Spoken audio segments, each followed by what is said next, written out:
Hola, muy buen día. Muchas gracias al programa Somos Más que Medicina por la oportunidad de brindar nuestra experiencia en el tema de discapacidad. Mi nombre es Ramiro Noches, soy una persona con discapacidad física, usuario de silla de ruedas, pero también utilizo muletas. Recientemente, en noviembre del año pasado, concluí mi CR Pensum, concluí mis estudios de ciencia política. Y estamos ahorita a la espera de que nos den la fecha para el examen privado y posteriormente concluir también la tesis, ¿verdad? Concluirla y defenderla. Bien, la intención de este programa va a ser poderles compartir a ustedes eh, el espacio, el ambiente y lo que significa la discapacidad, pero desde una perspectiva un poquito distinta, ¿verdad? Queremos hacerlo dinámico, queremos compartirles lo que se vive cuando se es una persona con discapacidad. Eh, Quiero aprovechar y darle gracias a la doctora Pamela Zipaque por la oportunidad que me ha dado de elaborar este material, que vamos a presentarlo en, varios, en varias sesiones posteriormente, pero iremos desarrollando diferentes temas. Queremos empezar con el tema de educación inclusiva. Hace 5 años yo inicié mis estudios en la Universidad de San Carlos. Anteriormente, hace el siglo pasado, yo también quise estudiar precisamente en la Universidad de San Carlos, pero en ese entonces yo quería estudiar ingeniería en sistemas y la situación era muy complicada para eh, ¿cómo se llama? Para iniciar las clases. Total que ahora se me dio la oportunidad y les voy a ir compartiendo cuáles fueron mis motivaciones para estudiar esta carrera, ¿verdad? Pero más que hablar de Ramiro Noches, lo que queremos es hablar de discapacidad, ¿sí?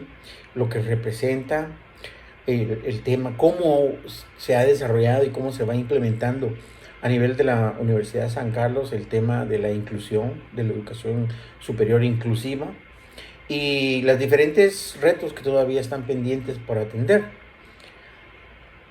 Hay situaciones muy interesantes, pero vamos a empezar desde el principio, ¿verdad? Para poder ingresar como estudiante con discapacidad se requiere de un certificado médico.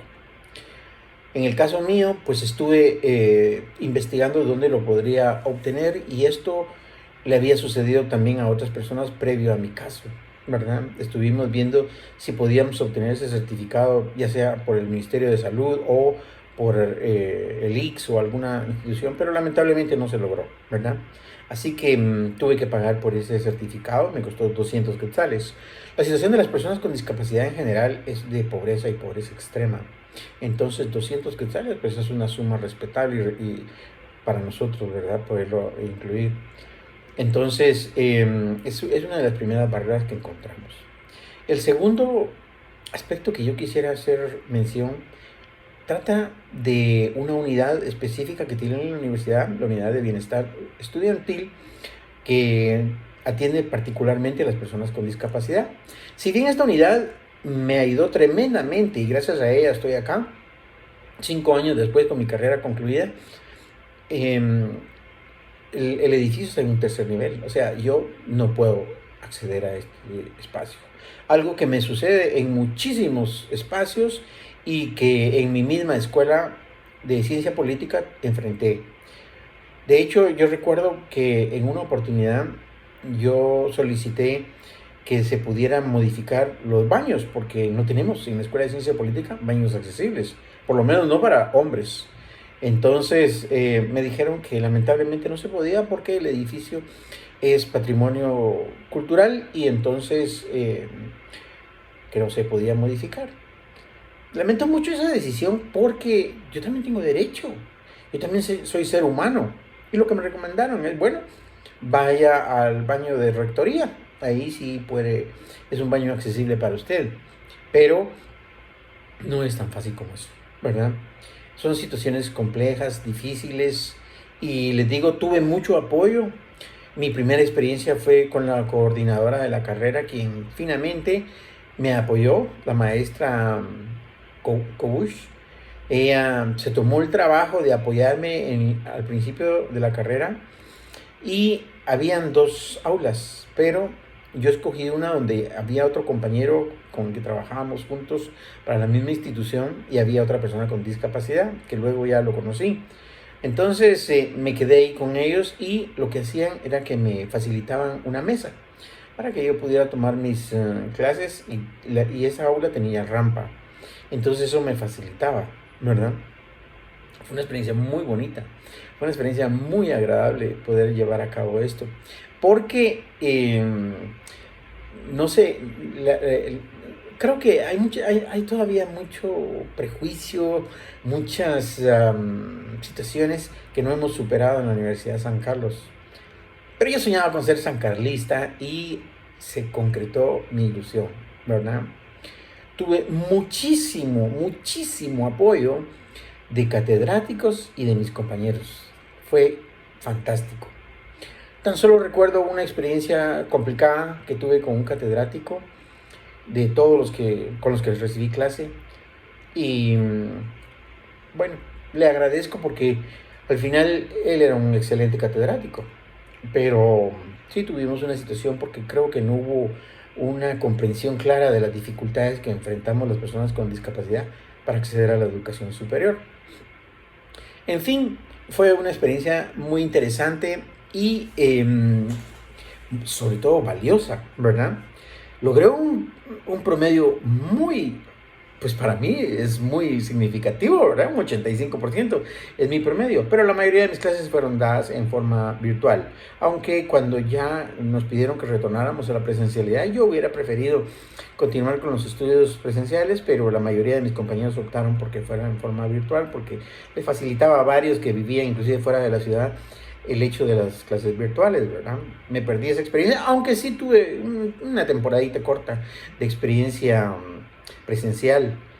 Y es bien interesante, ¿saben? Les voy a compartir algo. Porque eh, yo, como no conocía el campus, ni tampoco cómo iba a funcionar todo el sistema, me recuerdo que el primer parqueo que me dieron estaba por Calusa. Preguntando, ¿verdad? Porque no tenía idea de nada ahí. Entonces me dijeron dónde me podía ubicar. Y a raíz de esto, yo dejaba mi carro, pero tenía que pedir apoyo para bajar la silla de ruedas. Y les juro que fue algo maravilloso. Porque en todas las oportunidades que necesité bajar o subir la silla de ruedas, nunca faltó un alma bondadosa que me apoyara para realizarlo, ¿verdad? Eso me impresionó por ese espíritu de camaradería y apoyo que tuvieron hacia mí, lo cual me hizo, pues, sentirme contento, motivado, agradecido.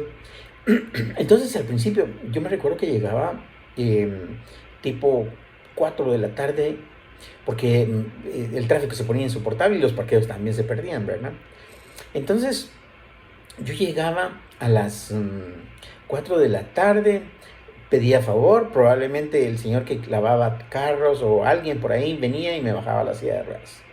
Y empezaba yo mi trayecto hacia el M5, donde estaba la Escuela de Ciencia Política.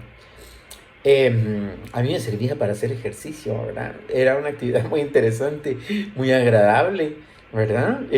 Pues básicamente me echaba mis 2 kilómetros de ejercicios empujándome. Era un poquito complicado, ¿verdad? Pero en términos generales bastante accesible a lo que yo conocí en el pasado de la Universidad de San Carlos, ¿verdad? Entonces, hacía mi trayecto, llegaba con la lengua de fuera, por supuesto, pero muy agradable, una experiencia muy bonita realmente. En el camino iba encontrando conocidos y platicábamos un ratito aquí, un ratito por allá, algunas fotos se tomaron, etcétera, ¿verdad? A la salida, entonces yo tenía que ir a donde estaba mi carro, ¿verdad? Y me daba un poco de pena ya no encontrar a alguien que me ayudara a subir la silla de ruedas. Pero afortunadamente eso nunca pasó. Todo el tiempo siempre había gente que se quedaba ahí o iba caminando y más de alguna persona me pesqué por ahí para que me apoyara a realizar el trabajo, lo cual ellos hacían de buen gusto, ¿sí? Se los agradezco quienes hayan sido, porque realmente me ayudaron mucho. Esperaba entonces a que se vaciara un poco el parqueo, la salida de los carros, ¿verdad? Y de ahí ya me venía para mi casa. Pero la experiencia era bien interesante. De repente uno de mis compañeros notó que yo me iba, ¿verdad? Entonces me dijo, te acompaño. Y bueno, me acompañó, pero ya me iba empujando. Y luego ya todos me estaban empujando y yo no tenía cómo hacer mis ejercicios. Y bueno, me facilitaban el trabajo, pero realmente perdía la oportunidad de hacer mi, mi ejercicio, ¿verdad? Eso lo estuve practicando por algún tiempo, pero nos pasó cosas interesantes, les cuento. Un día íbamos con otro compañero que también usa silla de ruedas, eh, y para entonces ya una catedrática se había dado cuenta de que yo dejaba el carro un poquito lejos y me dijo, le voy a conseguir un parqueo para personas con discapacidad, y efectivamente lo consiguió, ¿verdad? Entonces ya me quedaba frente a registro. Uh-huh. Y parqueaba el carro ahí. Pues un día íbamos con mi compañero, que tiene mucha más habilidad para manejar la silla de ruedas que yo, y entonces cuando de repente venía saliendo un chico y sin duda no me vio o no sé qué pasó, la cosa es que casi me atropella, ¿verdad? Con todo y la silla de ruedas. Eh, Fue una experiencia interesante también ver un carro ya venirse encima y uno en silla de ruedas, ¿verdad? Pero por supuesto que el muchacho se sintió todo avergonzado y apenado, etcétera. Pero bueno, eran gajes del oficio, ¿verdad? Ir aprendiendo y viviendo todas esas experiencias. Bueno, luego empezó el tema del COVID y empezamos a recibir las clases virtuales, ¿verdad? Yo soy informático y obviamente se manifestó claramente que los catedráticos no estaban preparados para esas clases, tampoco los estudiantes, ¿verdad? Ya en el pasado yo había recibido algunos cursos virtuales y yo me sentía cómodo y tranquilo con esa modalidad de educación, pero definitivamente eso nos afectó, ¿verdad? Eh, en lo que los catedráticos pudieron establecer qué herramientas se iban a utilizar. Unos utilizaban una, otros utilizaban otra, nos pasaba esto, nos pasaba lo otro, etcétera, ¿no? Eh, la universidad definitivamente, o por lo menos la Escuela de Ciencias Políticas, no estaba preparada para esta fase, ¿verdad? Se tuvo que improvisar. Habían algunos catedráticos más avanzados en tecnología que nos daban una mejor clase, y habían otros que era realmente muy complicado para ellos eh, poderlas brindar. Pero se fue desarrollando los cursos y se fueron facilitando procesos. Sin embargo, nos pasaban muchas situaciones que les quiero ir compartiendo. Por ejemplo, yo me recuerdo cuando yo me inscribí y el sistema, yo hice el pago, pero el sistema no lo registró. Entonces me descontó la plata, pero no me dejaba continuar con el proceso. Yo le dije bueno, me puse en contacto con el banco más rural y les dije, miren, tengo este problema. Bueno, me dijo, muy fácil, simplemente vaya a una agencia y así lo resuelve. Pero no es tan fácil, porque, como les digo, soy usuario de silla de ruedas, entonces es complicado eso de estarse subiendo, bajando, pidiendo favor que le ayuden a uno a hacer ese movimiento. Sin embargo, debo reconocer que esto es todo un privilegio, porque el simple hecho de yo poder manejar, tener mi carro, ya me posiciona dentro de un porcentaje mínimo de privilegiados que tenemos esa posibilidad, ¿verdad? Lo cual yo agradezco mucho a la vida. Y ya tal vez en algún momento les comentaré cómo fue ese proceso de aprendizaje al manejo y mi licencia y todo. Pero, eh, total que vino el Ban Rural y me dijo que no, que ellos ya habían hecho la parte y que eso era el problema de la universidad. Los de la universidad me decían, no, el problema es del banco. Y bueno, les digo que pasé una buena temporada ahí en lo que me resolvían el asunto. Volví a pagar, obviamente, ¿verdad? Porque no estaba inscrito. Y posteriormente el Ban Rural me reintegró la plata. Pero, ¿por qué les comento esto? Bueno, yo soy una persona con discapacidad física, como les dije al principio de este programa, pero para una persona con discapacidad visual, esto es mucho más complicado, ¿sí? hacer estos procesos, yo también soy informático y eso me ayuda, ¿no?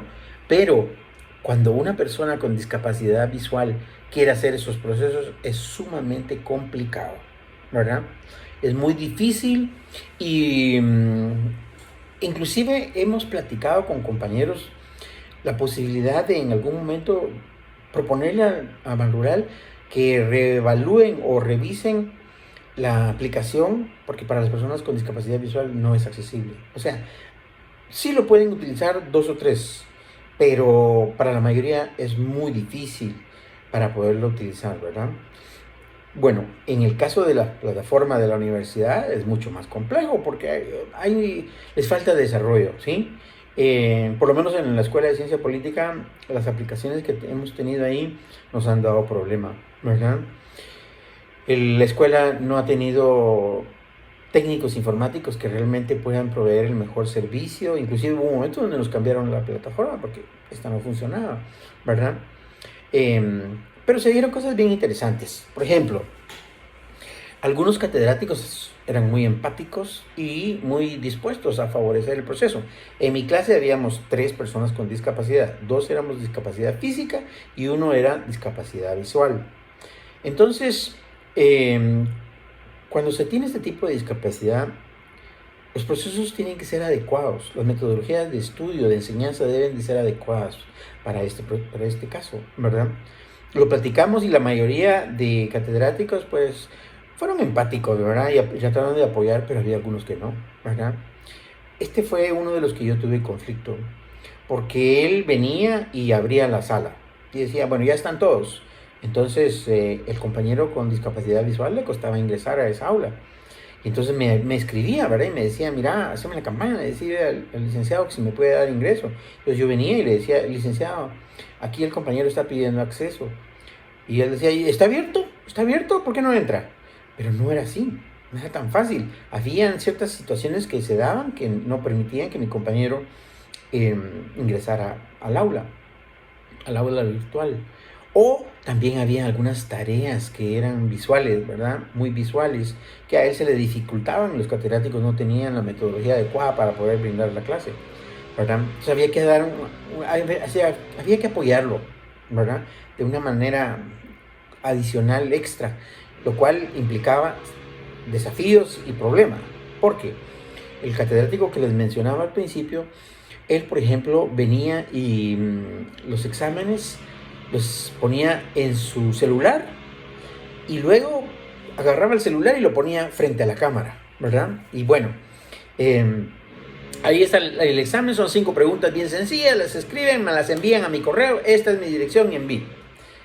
Para una persona con discapacidad visual eso es muy complicado. Mejor dicho, no se puede, ¿verdad? Porque el lector de pantalla no puede leer una pantalla de celular, ¿verdad? Entonces, ¿qué hacía yo? Apoyando a mi compañero, yo venía y tomaba una imagen, una foto de la pantalla del licenciado y transcribía las preguntas a un correo electrónico que se lo enviaba a mi compañero para que él empezara su proceso, ¿verdad? Esto me demandaba tiempo a mí, o sea, yo perdía minutos y normalmente el catedrático decía, bueno, tienen 30 minutos para resolverlo, ¿no? Pero yo me llevaba 10 minutos en hacer esto, o sea que yo realmente tenía solo 20 minutos. Entonces empezaba yo a llenar también mi formulario y muchas veces estuve ya segundos de que se cerrara el tiempo para entregar la tarea, ¿verdad? O el examen. Y se le comentó al catedrático acerca de esta situación, pero él tomó una postura un poquito intransigente, difícil, y no quiso. Bueno, para no hacerles larga la historia, perdí esa clase, ¿verdad? Sí. Luego en la recuperación, las 2 recuperaciones las perdí, ¿verdad? Porque este catedrático hacía una interpretación muy personal de las preguntas que hacía, ¿verdad? Muy subjetiva, ¿sí? Entonces, obviamente, si no respondíamos lo que él pensaba, creía, entonces estaba malo. Y así sucedió, ¿verdad? Tuve que repetir la clase de nuevo. que también fue una experiencia interesante, porque ya tuve que repetirlo, o decidí repetirlo con los compañeritos de la jornada diurna. Era muy interesante porque eran muchos más que nosotros, pero la mayoría eran bien jovencitos, ¿verdad? Total que fue muy bonito realmente vivir esa experiencia también, ¿verdad? Pero vamos al hecho de que la escuela, y yo creo que en general la universidad todavía no está en esas condiciones. A pesar de que hay unas políticas de discapacidad que se elaboraron en el 2014, siento yo que son más descriptivas estas políticas, ¿sí? Estas políticas no atienden efectivamente cómo se debe de resolver la situación que nosotros enfrentamos. Bueno, en el transcurso de toda la carrera me fui involucrando en otros espacios y terminé siendo presidente de la Asociación de Estudiantes con Discapacidad, ACEDIS, una experiencia también muy interesante, muy bonita, que se las voy a ir describiendo en los futuros capítulos, pero en este les quiero compartir que en una oportunidad nos llamaron a una reunión. Era ya posterior al COVID, ¿verdad? Ya estábamos, no estábamos todavía en presenciales, pero ya se había superado parte de esa etapa. Entonces nos pidieron que llegáramos a una reunión. Yo como representante de CEDIS llegué a la facultad, al auditorio de la Facultad de Arquitectura. Pero la rampa que existe allí es una rampa que tiene 45 grados, ¿verdad? Lo ideal y lo correcto para una rampa son 8 grados de inclinación, ¿ok? Entonces yo no puedo subir esa rampa de 45 grados, además de que es muy corta. Cuando llegué, obviamente a la reunión llegué tarde y me hicieron caras, ¿verdad? Por llegar tarde, pero yo les dije, miren, es realmente contradictorio y una situación que no debería de ocurrir, que acá justamente en la Facultad de Arquitectura exista esta barrera, ¿verdad? Em, Sí, hay varias rampas todavía en la escuela, en la universidad, que no son accesibles. Eso es acá en el campus central, ¿verdad? Porque en otros campus la situación debe ser tal vez más compleja, ¿verdad? Pero son esas barreras que nosotros vivimos enfrentando a diario que van limitando nuestro acceso a la educación superior. ¿Por qué es importante la educación superior para nosotros las personas con discapacidad? Bueno, porque esto nos va a permitir desarrollar las competencias necesarias para poder competir en el espacio laboral, por ejemplo, ¿verdad? O desarrollarnos intelectualmente.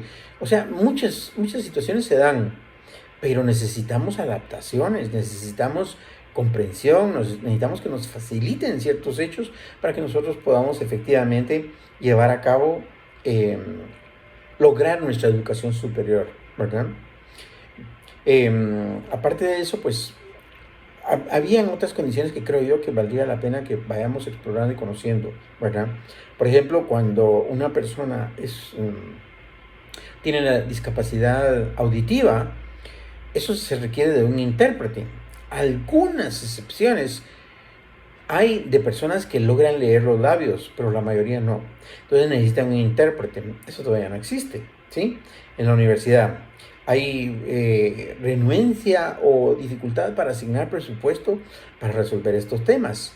Pero las personas con discapacidad en Guatemala, según el censo 2018, somos más del 10% de la población.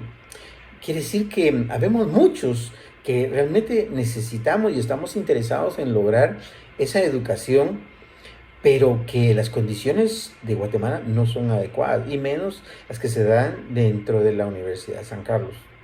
Yo creo que hay personas que hay que reconocer tienen un trabajo muy loable, muy importante, pero estas personas son muy pocas, ¿verdad? En general, todavía es un tema que hace falta concientizar y desarrollar, ¿verdad? Porque enfrentamos demasiadas barreras, ¿sí? Eh, Enfrentamos problemas con el transporte, con el acceso, con los materiales didácticos, con todo, ¿verdad? Con los mismos catedráticos. Entonces todavía falta mucho y debemos de establecer algún mecanismo por el cual vayamos monitoreando la evolución de todo este sistema, porque la mayoría de veces se queda solo en comentarios entre nosotros mismos, los estudiantes con discapacidad, y no trasciende, ¿verdad? Entonces es importante también que nosotros podamos establecer un mecanismo de diálogo para hacer público nuestra situación y nuestras demandas y que esto vaya cambiando. Porque si no, estamos sacrificando al resto que vienen detrás de nosotros. Pero es importantísimo que nosotros, las personas con discapacidad, logremos la educación superior por satisfacción, por oportunidades, por derecho. ¿Sí? Eso es otro tema que vamos a tratar eventualmente. Hay un documento, una convención internacional que se llama precisamente así, Convención Internacional sobre los Derechos de las Personas con Discapacidad, y es un tema que muy pronto estaremos observando. El tiempo se me ha acabado ya, pero les agradezco mucho esta oportunidad que me han dado de compartir con ustedes y vamos a ir haciendo más dinámicos y más interesantes estos relatos. Así que muchas gracias a todos por acompañarme.